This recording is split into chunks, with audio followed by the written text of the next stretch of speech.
guys. So I decided to do a voiceover of my recent ride from, I believe this was Tuesday this past week.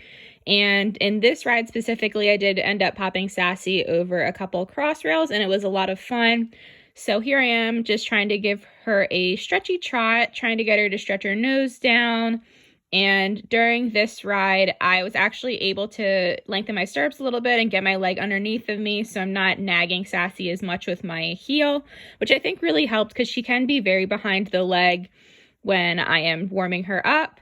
And as you can see, she does swish a little bit. The bugs are really bothering her because it was 80 degrees. And she also finds it hard to move into the corner. So a lot of the time she'll swish when I'm adding my leg on just to push her over.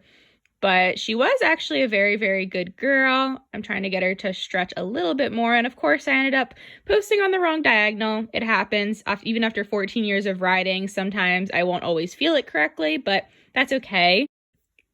So in this next clip, I was trying to give her more of a stretchy trot, and she did extend a little bit for me, extend her neck. My pivot really couldn't track us very well in that corner. As you can see, it was going back and forth. And here she is just softening a little bit more. I was really just trying to focus on getting her to just soften for me. I really wasn't focused on headset, and I really never am. Unless when she's putting her head up high like a giraffe, I'll at least ask her to lower it, not necessarily in a frame, just to not hit me in the face. And she was a very good girl. She's softening a little bit more. I do wish she would step under herself, but she is an older horse, so she can be a little bit stiffer in the warm-up, but she does try her best. I definitely need to work on my equitation a little bit more when she is stretching out because I do tend to let my reins slip and I do tilt forward sometimes, but I am trying to sit up as much as possible. Here I am just trotting along, and I believe we're going to be picking up the canter shortly. I forget exactly when, but still trying to get her to soften and just going the other way and trotting. I actually think it's the next clip where we start cantering, but she was giving me some nice trot steps. She's just been a little bit stiffer lately in the warmer weather, and she just prefers the winter for whatever reason. She has more energy.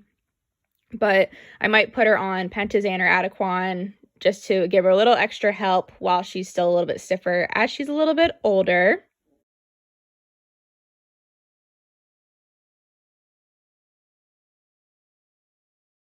And I'm about to pick up the canter right here. I do get off her back and go into a half seat when I pick up the canter just because it helps her feel a little bit more balanced. Once we do more canter work and get her back in shape a little bit more, honestly, we both need to get in shape, not just her. We will probably have better transitions. She ended up breaking, so I had to pick it up again in that corner just because she was a little bit slower. And I picked it up again, going the other direction and going to the left. She definitely has some high-headedness at the canter, but it honestly doesn't bother me that much as long as she's not rushing. So I tend to either kind of press my hands into her neck or I try to let her stretch out a little bit more. Here she wanted to have some zoomies. I struggle a lot with lifting my hands at the canter especially because that's when she tends to put her head up. And I also have really short arms. So I'm just bringing her back down to a trot and eventually a walk. So in this clip, we're coming up to the first cross rail. Sassy rushes if you're new to my channel, but she doesn't rush as bad at the trot anymore. She just gets a little excited here.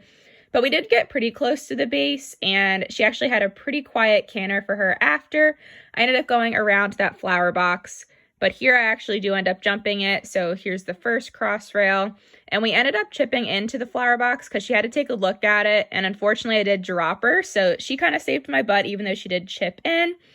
And she got some really good pets after because she was a very good girl.